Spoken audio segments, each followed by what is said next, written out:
کو اور سنا کر کے پھر آپ سے چند ضروری باتیں مجھے کرنی ہیں اور اس کے بعد انشاءاللہ صلاۃ والسلام ہوگا۔ اس تقریر کا رزلٹ سن لیجیے آپ، کیا فائدہ ملے گا۔ قاری امیر حسن صاحب توجہ چاہوں، حضرت اسامہ بن زید کہتے ہیں کہ میں ایک دن کسی کام سے، غور سے سنیے گا انشاءاللہ بہت اچھا لگے گا، نظر انداز مت کیجیے گا، یہ لمحے زندگی میں بار بار آیا نہیں کرتے۔ حضرت اسامہ بن زید کہتے ہیں کہ میں ایک دن کسی کام سے حضور کی خدمت میں حاضر ہوا، دروازے پر دستک دی، یا رسول اللہ غلام حاضر ہے۔ دروازے کھلے، اسامہ بن زید کہتے ہیں کہ میں نے نبی کو دیکھا کہ نبی چادر اوڑھ کر کے تشریف لائے تھے، اور ایسا لگتا تھا کہ جیسے نبی نے چادر کے نیچے کوئی چیز چھپا کے رکھی ہے۔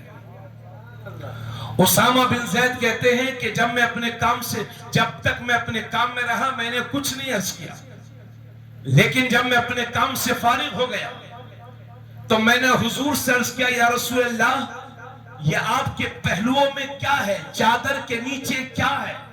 حدیث میں آیا ہے فسکتا، تو نبی خاموش رہے، کچھ بولے نہیں، اور چادر ہٹائی تو اسامہ کیا دیکھتے ہیں کہ ایک پہلو میں امام حسن بیٹھے ہیں اور دوسرے پہلو میں امام حسین بیٹھے ہیں۔ سبحان اللہ، ماشاءاللہ ماشاءاللہ۔ میرے نبی نے فرمایا اسامہ حاذان ابنایا و ابنا ابنتی، توجہ ادھر دیکھیے، ادھر دیکھیے، حاذان ابنایا و ابنا ابنتی، یہ دونوں میرے بیٹے ہیں اور میری بیٹی کے بیٹے ہیں، سبحان اللہ۔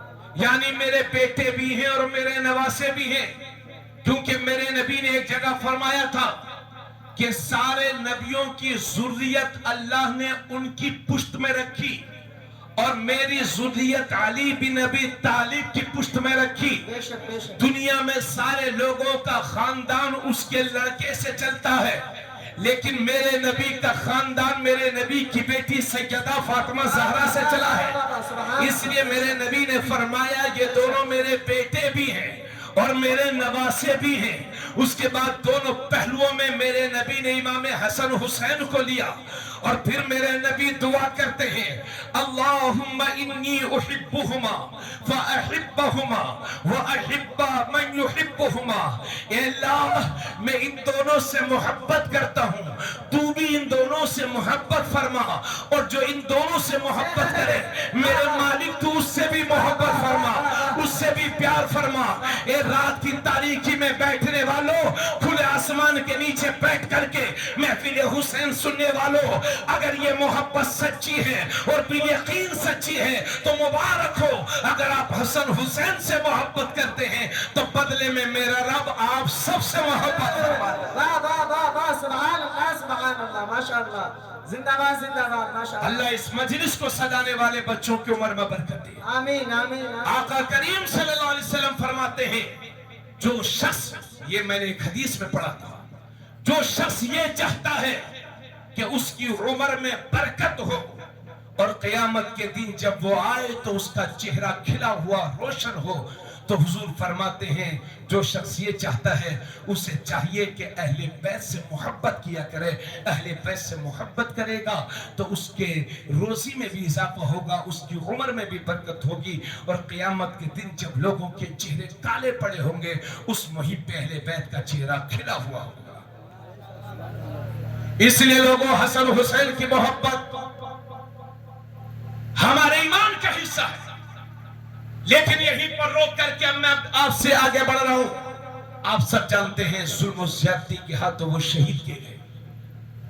سوال یہ نہیں ہے، محبت صرف یہ نہیں ہے کہ حسین پاک کا ذکر سنو اور چلے جاؤ۔ محبت حسین یہ ہے کہ جیسا حسین کرتے تھے ویسا۔